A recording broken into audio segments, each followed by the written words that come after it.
perspektif hukum terhadap praktik hacking di berbagai negara. Hacking, dalam konteks hukum, merujuk pada akses tidak sah ke sistem komputer atau jaringan. Aktivitas ini seringkali melibatkan pelanggaran keamanan dan privasi data.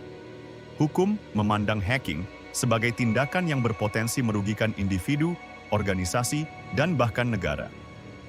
Amerika Serikat memiliki Computer Fraud and Abuse Act, CFAA, yang mengatur aktivitas hacking.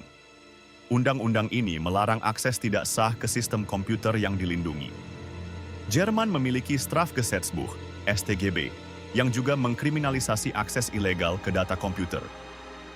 Jepang memiliki undang-undang tentang larangan akses tidak sah, yang melarang akses tanpa izin ke sistem komputer.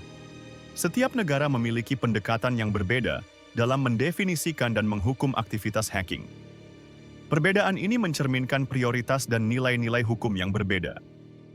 Di Indonesia, Undang-Undang Informasi dan Transaksi Elektronik (UU ITE) menjadi landasan hukum utama. UU ITE mengatur berbagai aspek terkait aktivitas di dunia maya, termasuk hacking.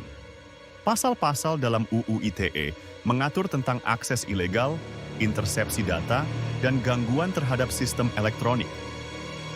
Penegakan hukum terhadap pelaku peretasan di Indonesia seringkali menghadapi tantangan. Kompleksitas teknis dan kurangnya sumber daya menjadi kendala utama. Namun, pemerintah terus berupaya meningkatkan kapasitas penegakan hukum di bidang siber. Hukum membedakan perlakuan terhadap berbagai jenis hacker berdasarkan niat dan tindakan mereka. White hat hacker atau ethical hacker bekerja untuk mengidentifikasi dan memperbaiki kerentanan keamanan. Mereka biasanya bekerja dengan izin dari pemilik sistem.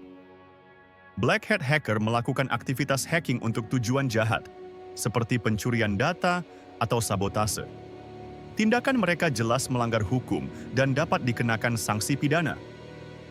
Grey hat hacker berada di antara keduanya, terkadang melakukan aktivitas yang tidak sepenuhnya etis namun tidak selalu dengan niat jahat.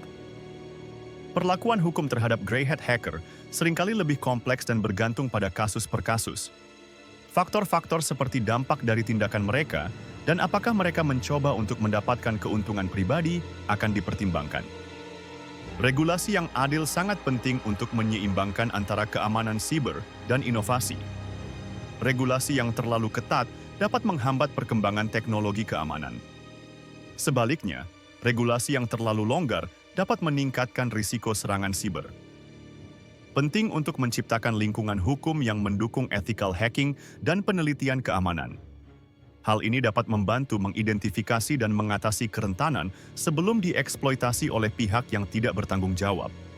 Regulasi yang baik harus mendorong kolaborasi antara pemerintah, industri, dan komunitas keamanan siber.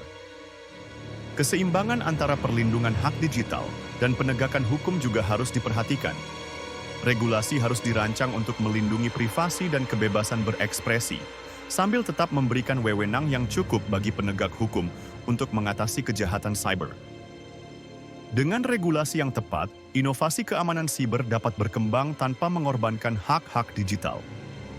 Hal ini akan menciptakan lingkungan digital yang lebih aman dan terpercaya bagi semua pihak.